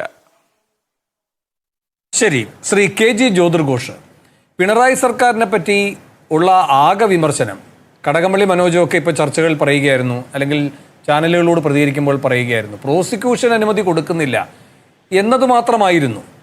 ഇപ്പോൾ ഈ സർക്കാർ എടുത്ത നിലപാടിനെ താരതമ്യം ചെയ്യുമ്പോൾ പറയാനുള്ളൊരു വിമർശനം, ഈ ഗവൺമെൻറ് വന്നപ്പോൾ കർക്കശമായ നടപടികൾ ഉണ്ടാകുമെന്ന് പ്രതീക്ഷിച്ചവരിൽ ഒന്നാമത്തെ ആളാണ് മനോജ്. പക്ഷേ ആ മനോജിനെ അടക്കം അത്ഭുതപ്പെടുത്തിക്കൊണ്ട് എന്താ പറയേണ്ടത്, പിണറായി 3.0 ആണെങ്കിൽ പോലും സംഭവിക്കാത്തൊരു കാര്യം ഈ പുതിയുഗ സർക്കാർ എന്തുകൊണ്ട് ചെയ്തു? ശ്രീ ജ്യോതിർഘോഷ്, നിയമവകുപ്പ് മുഖ്യമന്ത്രിയുടെ കൈവശവും കൂടിയാണ്. അപ്പോൾ അതുകൊണ്ട് ഇതിൻ്റെയൊക്കെ പ്രധാനപ്പെട്ട ഉത്തരവാദിത്തം മുഖ്യമന്ത്രിക്കാണ്. പിന്നെ ഈ പ്രോസിക്യൂഷൻ അനുമതി നിശ്ചയമായും ക്യാബിനറ്റിൽ വന്നിട്ടുണ്ടാകും, അതിലൊരു ചർച്ചയ്ക്ക് വിധേയമായിട്ടുണ്ടാകും. അതുകൊണ്ട് ഏതെങ്കിലും ഒരു പണ്ട് എന്താ പറയേണ്ടത്, പിണറായി പറഞ്ഞതുപോലെ ഏതെങ്കിലും ഒരു വരദാചാരിയുടെ തല പരിശോധിക്കേണ്ട വിഷയമല്ല ഇത്. അല്ല, അതാണ് ശ്രീ വേണു നമുക്ക് മനസ്സിലാകാത്തത്. കാരണം ഇപ്പോൾ LD ക്ലർക്ക് പോയിട്ട് എനിക്ക് തോന്നുന്ന ഒരു ഓഫീസിലെ ഈ അവിടെ വരുന്ന ആൾക്കാരെ സഹായിക്കാൻ നിൽക്കുന്ന ഈ ക്ലാസ് 4 ജീവനക്കാരുണ്ടല്ലോ, അവർ പോലും ഇത്ര ഒരു സാധനം എഴുതത്തില്ല. നമ്മളിവിടെ കാണേണ്ടത് 2 IAS ഓഫീസർമാരുടെ ഗതികേടാണ് നമ്മൾ കാണേണ്ടത്. കാര്യം അവർക്ക് സർവീസിൽ തുടരേണ്ട ആവശ്യം ഉള്ളത് കൊണ്ടായിരിക്കും അവരങ്ങനെ ചെയ്യുന്നത്. ഒരു IAS ഓഫീസർ ഒന്ന് മാപ്പ് പറയുന്നു, അതിനേക്കാൾ പരിതാപകരമായ ഒരവസ്ഥയിൽ ഒരു ഉത്തരവ്. ഇത് ശരിക്കും പറഞ്ഞാൽ ഇത്തരത്തിലുള്ള ഡയലോഗ് നമ്മൾ സാധാരണ, ഞാൻ സീരിയൽ കാണാറില്ല എങ്കിലും നമുക്ക് മനസ്സിലാവുന്നുണ്ട് പറയുകയാണ്, ഈ നെടുനീളൻ സീരിയലിൽ ഈ അമ്മായിമ്മ മരുമകൾ പോരുണ്ടല്ലോ, അതിനകത്ത് അവർ പരസ്പരം പറയുന്ന രീതിയിലുള്ള ഒരു വാചകമാണ് ഈ പ്രോസിക്യൂഷൻ അനുമതി നൽകിക്കൊണ്ടുള്ള ഓർഡർ പ്രതി. എനിക്ക് നിവർത്തി കെട്ടിട്ട് ഞാനങ്ങ് സമ്മതിക്കുകയാണെന്ന് പറയുന്നത് പോലെ എനിക്ക് മനസ്സിലാവുന്നില്ല ഇത് എന്താണ്. ഈ ഒരു ഉത്തരവിൻ്റെ ഈ 2 വാചകം നോക്കിയാൽ മതി എന്തുകൊണ്ടാണ് ഈ ഉത്തരവ് ശീഘ്രത്തിൽ ചന്ദ്രശേഖരൻ്റെ കയ്യിൽ കിട്ടിയത് എന്നുള്ളത്. അതിനുള്ള ഉത്തരവ് അത് തന്നെയാണ് സാധനം. അപ്പോൾ ഇവിടെ നമ്മൾ മനസ്സിലാക്കേണ്ടത്, ഈ ചന്ദ്രശേഖരൻ, എനിക്കും ഇപ്പം ഒരു ചെറിയൊരു പരാതി എഴുതി കിട്ടിയതിന് ഉമ്മൻചാണ്ടിക്കെതിരെ എഴുതി കിട്ടിയത് CBI അന്വേഷണത്തിന് അയച്ച പിണറായി സർക്കാർ ഇദ്ദേഹം തെറ്റ് ചെയ്തില്ല എന്ന ബോധ്യത്തിൻ്റെ അടിസ്ഥാനത്തിൽ ഈ കഴിഞ്ഞ 6 വർഷം അനുമതി കൊടുക്കാതിരുന്നു. ഒന്ന് ആലോചിച്ച് നോക്കുക. ഈ സർക്കാർ വന്നപ്പോൾ അതിനേക്കാൾ പരിതാപകരമായ അവസ്ഥയിൽ, അതായത് നിവൃത്തികേട് കൊണ്ട് ഞാൻ കോടതി കൊണ്ട് സൈ കേട്ട് നാളെ തരുന്നു എന്ന് പറഞ്ഞു കൊടുക്കുന്നു. അപ്പോൾ എനിക്ക് മനസ്സിലാകാത്തത് ഇദ്ദേഹത്തിൻ്റെ മാസ്മരികത എന്താണ്. ഒന്നുകിൽ ഇദ്ദേഹം ഗാന്ധിജിയേക്കാൾ വലിയൊരു മനുഷ്യനായിരിക്കണം. കാര്യം അത്രയധികം ഉത്തമ ബോധ്യത്തിൽ ഒട്ടും തെറ്റ് ചെയ്യാത്ത കളങ്കരഹിതനായ ഒരു മനുഷ്യനെ, ഒരു നിരപരാധിയെ ശിക്ഷിക്കരുത്. കാരണം 1000 കുറ്റവാളികൾ ശിക്ഷിക്കപ്പെട്ടാലും ഒരു നിരപരാധി ശിക്ഷിക്കപ്പെടരുത് എന്ന് പറഞ്ഞ ആ ഒരു ആപ്തവാക്യം സംരക്ഷിച്ചുകൊണ്ടായിരിക്കാം വേണമെങ്കിൽ കഴിഞ്ഞ ഗവൺമെൻറ് നമുക്ക് വിശ്വസിക്കേണ്ടി വരും. അതല്ല എങ്കിൽ ഈ ചന്ദ്രശേഖരന് UDF ഗവൺമെൻറ്റിലും LDF ഗവൺമെൻറ്റിലും എന്തോ അതിഗംഭീരമായ സ്വാധീനമുണ്ട്. ആ സ്വാധീനം എന്താണ് എന്നുള്ളത് എനിക്കറിയത്തില്ല. അതുണ്ട് എന്നുള്ളത് വളരെ വ്യക്തമാണ്. ഇന്ന് പ്രതിപക്ഷ നേതാവ് അദ്ദേഹത്തിൻ്റെ ഒരു പത്രസമ്മേളനത്തിനും ഇത് സമാനമായ ഈ ഗവൺമെൻറ് നിലപാടിനെ ഏതാണ്ട് ന്യായീകരിച്ചുകൊണ്ടാണെന്ന് തോന്നുന്നു. ആ രീതിയിലുള്ള ഒരു പ്രസ്താവന നടത്തിയായിട്ട് തോന്നുന്നുണ്ട്. അപ്പോൾ എന്താണ് ഇദ്ദേഹത്തിൻ്റെ സ്വാധീന ശക്തി? കാരണം ഇദ്ദേഹത്തിന് ഒരുപാട് ഈ ഇൻ്റർനാഷണൽ ഫോറത്തിലൊക്കെ അംഗത്വവും അതേപോലെ തന്നെ അവിടെയൊക്കെ പ്രതിനിധിയായിട്ട് പോവുകയും ഒക്കെ ചെയ്യുന്ന വ്യക്തി. ഒരു സെക്കൻഡ് സാർ, പിണറായിയുടെ വാചകം ഞാൻ പറയാം. ഒറ്റ സെക്കൻഡ് സാർ. ഞങ്ങൾ ചന്ദ്രശേഖരന് മേൽ കേസ് വേണ്ടെന്ന് പറഞ്ഞവരാണ്. ഞങ്ങൾക്ക് ആ അഭിപ്രായം ഉണ്ടായിരുന്നില്ല. ശ്രീ ജോസഫൊക്കെ ഇവിടെ ഉച്ചസ്ഥലം ഇങ്ങനെ പറയുന്നുണ്ടായിരുന്നു, എന്തിന് പ്രോസിക്യൂഷൻ അനുമതി ചന്ദ്രശേഖരൻ പബ്ലിക് സർവൻ്റ് ആണോ എന്ന്. ഒരു സംസ്ഥാനത്ത് 10 വർഷം ഭരിച്ച മുഖ്യമന്ത്രി ആയിരുന്ന ആ വ്യക്തി തന്നെ പറയുകയാണ്, ഞങ്ങൾ ചന്ദ്രശേഖരന് മേൽ കേസ് വേണ്ടെന്ന് പറഞ്ഞവരാണ്, ഞങ്ങൾക്ക് ആ അഭിപ്രായം ഉണ്ടായിരുന്നില്ല. ഇന്ന് അദ്ദേഹം പറഞ്ഞ വാക്കുകളാണ്. അങ്ങേക്ക് തുടരാം സാർ. യെസ്, അപ്പോൾ ഞാനത് വ്യക്തമായിട്ട് കേൾക്കാൻ കഴിഞ്ഞില്ല, അതുകൊണ്ടാണ് ഞാനത് കേട്ട രീതിയിൽ പറഞ്ഞ സാധനം. എന്തായാലും അപ്പോൾ എന്താണ് ഈ ചന്ദ്രശേഖരൻ്റെ ഈ ഒരു 2 സർക്കാരിൻ്റെ മേലുള്ള ഒരു സ്വാധീന ശക്തി? കാരണം ഇദ്ദേഹത്തിന് നമ്മൾ ഈ ട്രേഡ് യൂണിയൻ രംഗത്താണ് അദ്ദേഹത്തിനെ നമ്മൾ കാണുന്നത്. അദ്ദേഹത്തിൻ്റെ ഒരു ദേശീയ സെക്രട്ടറി പറയുന്നത് കേട്ടു, പിന്നെ KP ഹരിദാസ് പറയുന്നത് കേട്ടു, ഇദ്ദേഹം പിണറായി INTUC ആണെന്ന് പറഞ്ഞു കേട്ടു. പിണറായി INTUC മാത്രമല്ല, ഇപ്പോൾ ഈ സർക്കാരിൻ്റെ INTUC ആണ്. അപ്പോൾ ഇവിടെ നമ്മൾ അന്വേഷിക്കേണ്ടത്, ഉദാഹരണത്തിന് നമ്മൾ മനസ്സിലാക്കേണ്ടത്, ഇതിൻ്റെ കൂടെ ഒന്ന് നമ്മൾ കണ്ണോടിച്ചു പോകേണ്ട ഒരു വിഷയമുണ്ട് ശ്രീ വേണു. അതായത് കഴിഞ്ഞ 2006 മുതൽ 2015 വരെയുള്ള ഒരു കാലഘട്ടത്തിലെ സംഗതിയാണ് CBI അന്വേഷിച്ചത്. ആ കാലഘട്ടത്തിൽ 1400 കോടി രൂപയുടെ തോട്ടണ്ടിയാണ് ഇറക്കുമതി ചെയ്തത്. അതിൽ 500 മുതൽ 600 കോടി വരെ ഉള്ള ഒരു നഷ്ടമാണ് ഉണ്ടായിട്ടുള്ളത്. അപ്പം ഞാനത് നോക്കുമ്പോൾ കേരളത്തിലെ ഈ കശുവണ്ടി വികസന കോർപ്പറേഷൻ്റെ നിലനിൽപ്പ് കശുവണ്ടി തൊഴിലാളിയെ ഉദ്ദേശിച്ചിട്ടാണ്. 15,000-ഓളം കശുവണ്ടി തൊഴിലാളികളാണ് അവിടെ ഈ കൊല്ലം ജില്ലയിലും മറ്റു ഭാഗത്തും കണ്ണൂരും ഒക്കെ ആയിട്ട് കേരളത്തിലുള്ളത്. ഈ 10 വർഷം കൊണ്ട് ഇറക്കുമതിക്ക് ചെലവഴിച്ച ഈ 1400 കോടി രൂപ ഈ 15,000 തൊഴിലാളികൾക്ക് നേരിട്ട് കൊടുത്തിരുന്നെങ്കിൽ ഒരു തൊഴിലാളിക്ക് 9.33 ലക്ഷം രൂപ വെച്ച് കിട്ടുമായിരുന്നു. ഈ 700 കോടി രൂപ ഇപ്പം ഇതിനു പുറമെ കശുവണ്ടി കോർപ്പറേഷൻ നഷ്ടത്തിലുമാണ്. ഇതിനു പുറമെയാണ് ഇവരുടെ ഇപ്പം 30 ഓഫീസുകളുണ്ട്, എല്ലാം കൂടെ 100-150 ഉദ്യോഗസ്ഥർ കശുവണ്ടി കോർപ്പറേഷനിൽ വർക്ക് ചെയ്യുന്നുണ്ട്. അവർക്ക് കൃത്യമായിട്ട് ശമ്പളം കിട്ടുന്നുണ്ട്. തൊഴിലാളികൾക്കാണെങ്കിൽ 100-150 ദിവസം, 150 കഷ്ടിച്ച് 100-125 ദിവസം തുണി കിട്ടും. ഇനി അത് കിട്ടാനും പോകുന്നില്ല. കാരണം ഈ ഘാന, അതേപോലെ തന്നെ ഐവറി കോസ്റ്റ്, ടാൻസാനിയ, ഇവിടെയൊക്കെ അവർ ഈ പ്രോസസ്സിങ് യൂണിറ്റുകൾ തുടങ്ങി. അത് പലരും മലയാളികൾ പോലും തുടങ്ങിയിട്ടുണ്ട് പോയിട്ട്. അപ്പോൾ തുടങ്ങി കാരണം ഇനി കശുവണ്ടി കൊണ്ട് വരാനും വഴിയില്ല. അപ്പോൾ ഒന്ന് ആലോചിച്ച് നോക്കുക, ഈ കശുവണ്ടി തൊഴിലാളികൾക്ക് വേണ്ടി ഉണ്ടാക്കിയ ഒരു സംഗതി ഈ 1400 കോടി 10 വർഷം കൊണ്ടാണെന്ന് ആലോചിക്കണം. അത് ഒരു തൊഴിലാളി കൊടുത്താൽ പോലും ഏതാണ്ട് 10 ലക്ഷത്തിനടുത്ത് രൂപ കിട്ടുകയാണ്. ഒരു തൊഴിലാളിയുടെ ഇതെല്ലാം 95% സ്ത്രീകളാണ്. അവരുടെ ജീവിതം സുഖകരമായിട്ട് രക്ഷപ്പെടുമായിരുന്നു. അപ്പോൾ ഇത് നമ്മളിതിൻ്റെ കൂട്ടത്തിൽ ആലോചിക്കേണ്ടതാണ്. അവിടെയാണ് ഈ ചന്ദ്രശേഖരൻ്റെ ഈ സ്വാധീനത്തെക്കുറിച്ച് നമ്മൾ ചിന്തിക്കേണ്ടത്. അതുപോലെ തന്നെ നമ്മൾ ഇതിനകത്ത് വേറൊരു കാര്യം കൂടെ നമ്മൾ ഈ ജെയ്മോൻ ജോസഫ് അദ്ദേഹത്തിനെതിരെ ചാർത്തിയിട്ടുള്ള CBI കൊണ്ടെടുത്തിട്ടുള്ള ആ ഒരു ആരോപണങ്ങൾ നോക്കണം. ക്രിമിനൽ കോൺസ്പിറസി, പിന്നെ അതുപോലെ തന്നെ ഈ ഗ്ലോബൽ ടെൻഡർ വിളിച്ചിട്ടാണ് ഇതിന് ടെൻഡർ കൊടുക്കുന്നത്. ടെൻഡർ നിയമങ്ങളെല്ലാം ലംഘിച്ചു. ഏറ്റവും ക്വാളിറ്റി കുറഞ്ഞ കശുവണ്ടി ഇറക്കുമതി ചെയ്തു, എന്നിട്ട് മുന്തിയ വിലയ്ക്ക് അത് കോർപ്പറേഷൻ കൊണ്ട് എടുപ്പിക്കുന്നു. അതേപോലെ ഈ ജെയ്മോൻ ജോസഫ് ലാഭം ഉണ്ടാക്കി, കോർപ്പറേഷന് ഭീമമായ നഷ്ടവും. അപ്പോൾ ഇത്രയും സംഗതികളൊക്കെ നമ്മളുടെ കൺമുന്നിലാണ് നടക്കുന്നത്. എന്നിട്ട് നമ്മൾ ഇതിനെയൊക്കെ മറയ്ക്കുന്നത് പബ്ലിക് സെക്ടർ എന്ന് പറയുന്ന ആ ഒരു പരിപാവനമായ ഒരു കാര്യം ഉയർത്തിക്കാട്ടി ഒരു പുകമറ സൃഷ്ടിച്ചിട്ടാണ് ഇതെല്ലാം ഈ കൊള്ള നടക്കുന്നത്. അപ്പോൾ ഈ കൊള്ള പാവപ്പെട്ട കശുവണ്ടി തൊഴിലാളികളുടെ, ഈ പറയുന്ന പോലെ ഈ കൊല്ലം ജില്ലയിലെ കശുവണ്ടി തൊഴിലാളികളുടെ അവസ്ഥ നോക്കണം. വളരെ പരിതാപകരമായ അവസ്ഥയിലാണ് അവർ ഇപ്പോഴും ജീവിക്കുന്നത്. എനിക്ക് തോന്നുന്നു മനോജിനൊക്കെ അത് അറിയാമെന്ന് തോന്നുന്നു സാധനം. അത് ഇപ്പോഴും ഇവിടെ ഇപ്പോൾ 400-450 റുപ്യാണ് അതും എല്ലാവർക്കും കിട്ടത്തില്ല. അപ്പോൾ ഇത്തരത്തിലുള്ള ഒരു യാഥാർത്ഥ്യം കൂടി നമ്മൾ ഇതിനോട് ചേർത്ത് വെച്ച് വായിക്കണം. ഇവരുടെയൊക്കെ ജീവിതം അതിഗംഭീരമായിട്ട് പോകുന്നു. ഈ ചന്ദ്രശേഖരനാണെങ്കിൽ അന്താരാഷ്ട്ര വ്യക്തിത്വമായിട്ട് അദ്ദേഹം ഇറ്റലിയിൽ, അതുപോലെ പിന്നെ UN ഇവിടെയൊക്കെ സഞ്ചരിക്കുകയും ഇവിടെയൊക്കെ പ്രതിനിധികളായിട്ട് പോവുകയും ചെയ്യുന്നു. പക്ഷേ ഇതെല്ലാം ഒന്ന് ആലോചിച്ചു, ഇതിൻ്റെയൊക്കെ പേര് പറഞ്ഞിട്ട് ഈ കൊള്ളയിലേക്കാണ് നമ്മൾ ഇത് ശരിക്കും പറഞ്ഞാൽ നമ്മുടെ ഈ കേരളത്തിൻ്റെ ശ്രദ്ധ പതിയേണ്ടതും. മാത്രമല്ല, ഇതെന്തിന് ഇത്തരത്തിലൊരു സ്ഥാപനം കശുവണ്ടി തൊഴിലാളിയുടെ പേരിൽ ഇങ്ങനെ നിലനിർത്തുന്നു എന്നുള്ളതും ചിന്തിക്കേണ്ട സമയം അതിക്രമിച്ചു കഴിഞ്ഞിരിക്കുന്നുള്ളതാണ്. ശരി, ശ്രീ VJ ജോസഫ് അങ്ങയിലേക്ക് വരാം. അതിന് മുമ്പ് ഒരു കാര്യം പറഞ്ഞോട്ടെ. ശ്രീ ജോർജ് പറഞ്ഞ കാര്യങ്ങളൊക്കെ ശരിയാണ്. ഒരു സെക്കൻഡ് ശ്രീ VJ ജോസഫ്, ഇത് വിദേശത്ത് നിന്ന് ഇറക്കുമതി ചെയ്യുക എന്ന് പറയുന്ന രീതിയിലൂടെയാണ് തട്ടിപ്പ് മുഴുവൻ നടന്നുകൊണ്ടിരുന്നത്. പക്ഷേ ചന്ദ്രശേഖരൻ്റെ കാലത്തെ ചന്ദ്രശേഖരൻ്റെ ഏറ്റവും വലിയ ആർഗ്യുമെന്റ്, അദ്ദേഹം ഈ പദവിയിലിരിക്കുന്ന ഒരു ഘട്ടത്തിലും ആ 3 വർഷവും വിദേശത്ത് നിന്ന് തോട്ടണ്ടി ഇറക്കുമതി ചെയ്തിട്ടില്ല എന്നാണ്. പക്ഷെ അതുകൊണ്ട് കാര്യങ്ങൾ വൃത്തിയായി നടന്നു എന്നല്ല കരുതേണ്ടത്. അവിടെയാണ് ശ്രീ ജ്യോതിർഘോഷ് ചൂണ്ടിക്കാട്ടിയ കോട്ടയംകാരനായിട്ടുള്ള ഈ ജെയ്മോൻ ജോസഫിൻ്റെ JJ എന്ന് പറയുന്ന കമ്പനിക്കാണ് നിരന്തരം എല്ലാ ടെൻഡർ വ്യവസ്ഥകളും ലംഘിച്ചുകൊണ്ട് ചന്ദ്രശേഖരന്റെ കാലത്ത് ഈ ടെൻഡർ അവാർഡ് ചെയ്യപ്പെട്ടുകൊണ്ടിരുന്നത്.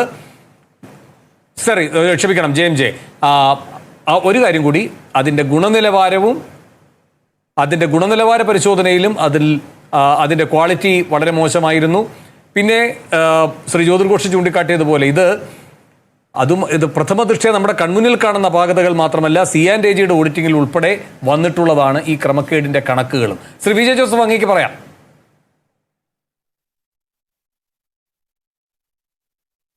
നിങ്ങൾ ഇതൊരു വേറൊരു തലത്തിലേക്ക് ചർച്ചകളെ കൊണ്ടുപോവുകയാണ്. ആയിരക്കണക്കിന് കോടി രൂപയുടെ കണക്കുകളെല്ലാം അവതരിപ്പിച്ചുകൊണ്ട് ഇങ്ങനെ ബൂമിങ് ചെയ്ത് കൊണ്ടുവരികയാണ്. ആർ ചന്ദ്രശേഖരൻ, ഞങ്ങൾ അന്നും എന്നും പറയുന്ന ആർ ചന്ദ്രശേഖരൻ 2012 മുതൽ 15 വരെ 3.25 വർഷമാണ് അവിടെ ചെയർമാനായിട്ടിരുന്നിട്ടുള്ളത്. അദ്ദേഹത്തിൻ്റെ കാലയളവിൽ ആകെ വാങ്ങിയിട്ടുള്ള തോട്ടണ്ടി എന്ന് പറയുന്നത് 224 കോടി രൂപയുടെ തോട്ടണ്ടിയാണ് അവിടെ നിന്ന് വാങ്ങിയിട്ടുള്ളത്.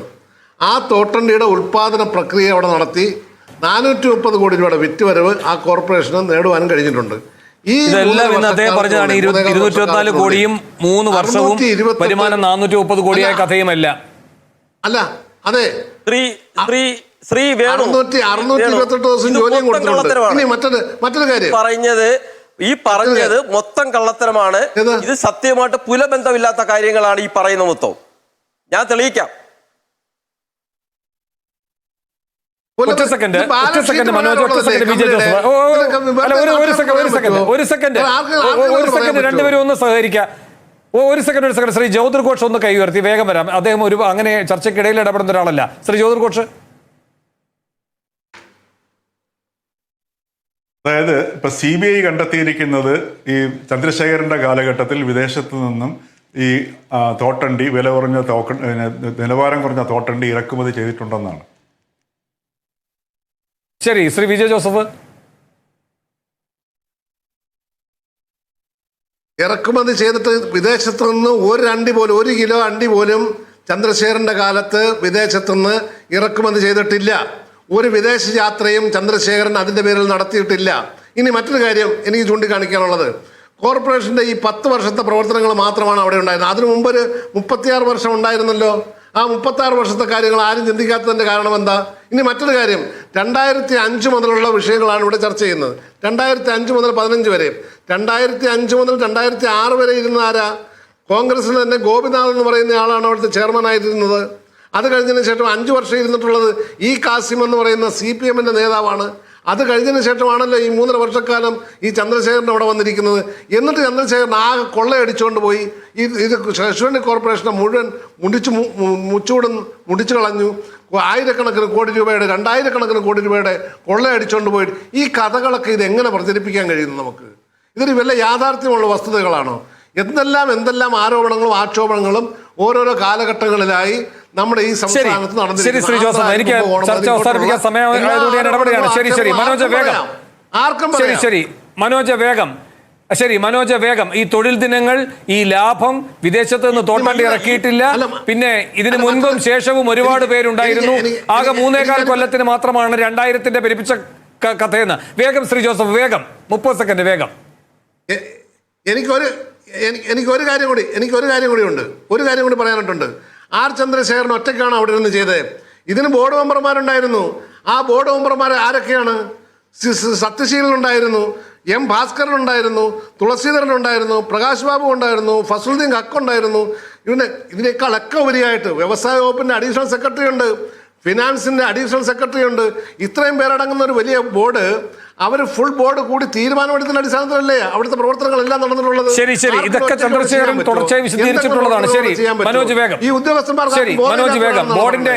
ബോർഡിന്റെ ഏകകണ്ഠമായ തീരുമാനമാണ്.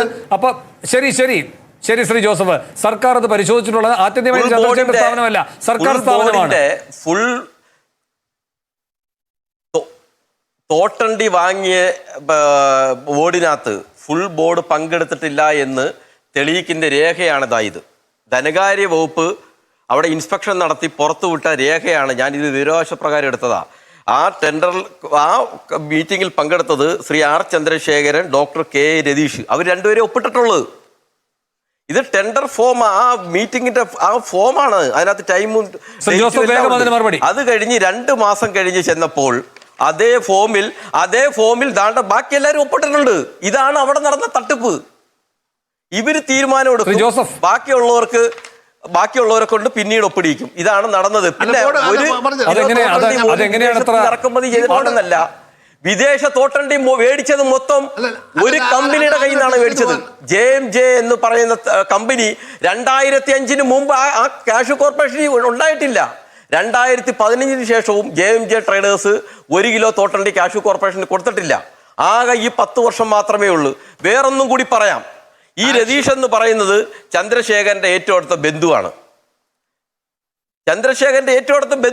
അവര് ബന്ധുക്കൾ തമ്മിലുള്ള ഒരു വലിയ തട്ടിപ്പാണ് അവിടെ നടന്നത്.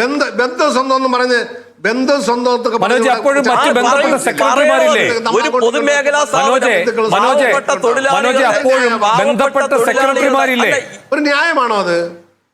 മനോജ്, ബന്ധപ്പെട്ട സെക്രട്ടറിമാരില്ലേ, സെക്രട്ടറിമാര് താണ്ടേ ഇത് പിന്നീട് ഒപ്പുവെക്കുന്നുണ്ടല്ലോ മനോജ്. അത് ചോദിക്കേണ്ടത് ഗവൺമെന്റും അത് ചോദിക്കേണ്ടത് ഗവൺമെന്റും മറ്റ് ഏജൻസികളോ, ഞാനല്ല. ശരി, എനിക്ക് ചർച്ച അവസാനിപ്പിക്കാനുണ്ട്. പ്രിയദർശൻ തമ്പി, ചുരുക്കി പറയണം. ഇവർ സുപ്രീം കോടതിയിലേക്ക് പോയല്ലോ. ഈ കോടതിയെ ലക്ഷ്യം ഉൾപ്പെടെ ചലഞ്ച് ചെയ്തുകൊണ്ട് സുപ്രീം കോടതി ഓടിച്ചു. ഹൈക്കോടതി തന്നെ പറഞ്ഞിരിക്കുന്നത് എന്താണ്? പ്രോസിക്യൂഷൻ അനുമതിയുമായിട്ട് ഇങ്ങോട്ട് വരാവൂ എന്നല്ലല്ലോ. ഇതൊക്കെ ഇവർ തെറ്റിദ്ധരിപ്പിക്കുന്നതാണല്ലോ. ഈ പ്രോസിക്യൂഷൻ ഉത്തരവ് പോലും ആ വിധത്തിൽ തെറ്റിദ്ധരിപ്പിക്കപ്പെടുന്നതാണ്. കൊടുക്കുന്നുണ്ടോ ഇല്ലയോ? കൊടുക്കുന്നില്ല അല്ല, ഒരു സെക്കൻഡ്. കൊടുക്കാതിരിക്കുകയോ കൊടുക്കുകയോ ചെയ്താൽ, ഒറ്റ സെക്കൻഡ് ശ്രീ തമ്പി, കൊടുക്കാതിരിക്കുക എന്നതാണ് കോടതി ആദ്യം പറഞ്ഞത്. കൊടുക്കാതിരിക്കുകയോ കൊടുക്കുകയോ ചെയ്യാം, പക്ഷെ ജുഡീഷ്യസ് ആയിട്ടായിരിക്കണം ആ തീരുമാനം, മൈൻഡ് അപ്ലൈ ചെയ്യണം. അതുണ്ടായിട്ടില്ല എന്നാണ് കോടതി പറഞ്ഞിട്ടുള്ളത്. അത് ചലഞ്ച് ചെയ്ത് സുപ്രീം കോടതി പോയിട്ട് പോലും അത് നിന്നിട്ടില്ല. തീർച്ചയായിട്ടും. അവൽ ഇതിനകത്ത് ഏറ്റവും പ്രധാനപ്പെട്ട കാര്യം, ആദ്യം മുതൽ തന്നെ ഈ പ്രോസിക്യൂഷനെ ഭയക്കുന്നു എന്നുള്ളതാണ് ഏറ്റവും പ്രധാനപ്പെട്ട കാര്യം. കാരണം ഒരു പ്രതി അല്ലെങ്കിൽ ഒരു ആരോപിതൻ ഒരു കേസിൽ ആരോപിതനായതുകൊണ്ട് അയാൾ കുറ്റക്കാരനാണെന്ന് ആരും വിവക്ഷിക്കുന്നില്ല. അയാൾക്ക് എന്തൊക്കെയോ മാർഗങ്ങളുണ്ട്. ഈ ചാർജ് ഷീറ്റ് കോഷ് ചെയ്യാൻ വേണ്ടി ഹൈക്കോടതിയെ സമീപിക്കാം, ഡിസ്ചാർജ് പെറ്റീഷൻ കൊടുക്കാം, അല്ലെങ്കിൽ ട്രയൽ ഫേസ് ചെയ്യാം. അപ്പം ഇത്രയേറെ ഓപ്ഷൻസ് ഉണ്ട്. അപ്പം അത് നിരപരാധിയാണെന്ന് ഉറപ്പുണ്ടെങ്കിൽ ഇതൊക്കെ ചെയ്യാമല്ലോ. ഡിസ്ചാർജ് തന്നെ ചെയ്യാം. കാരണം ഈ പ്രോസിക്യൂഷൻ ഹാജരാക്കിയിരിക്കുന്ന എവിഡൻസ് തെളിവുകളിൽ നിന്നും പ്രൈമാ ഫേസി ഒരു അതൊന്നും ചെയ്യാതെ ഈ പ്രോസിക്യൂഷൻ തന്നെ അനുമതിയുടെ കാര്യം തന്നെ പറഞ്ഞ് അനന്തമായി ഇതിനെ നീട്ടിക്കൊണ്ടുപോകാൻ ശ്രമിക്കുന്നതും ഇപ്പോൾ നടത്തുന്ന ഈ പറഞ്ഞ ഈ ഓർഡറും എല്ലാം എന്തിലേക്കാണ് വിരൽ ചൂണ്ടുന്നതെന്ന് നമുക്ക് എല്ലാവർക്കും അറിയാം. അത് ഈ പറയുന്ന കാലത്തും ഈ കാലത്തും അത് അങ്ങൂടെ സൂചിപ്പിച്ചതുപോലെ നടന്നുകൊണ്ടിരിക്കുന്നു എന്ന് തന്നെയാണ് നമുക്ക് മനസ്സിലാക്കാൻ സാധിക്കുന്നത്. ശരി, എന്തായാലും കോടതി വടിയെടുത്ത കേസാണ് ഇത്. ബുധനാഴ്ച കോടതി ആ വടി കൊണ്ട് അടിക്കുമോ എന്നാണ് അറിയേണ്ടതും. വളരെയധികം നന്ദി ചർച്ചയിൽ പങ്കെടുത്ത എല്ലാവർക്കും. ബിഗ് ഡയലോഗ് അവസാനിക്കുന്നതിന് ഉടൻ കാണാം ബിഗ് എഡിറ്റോറിയൽ.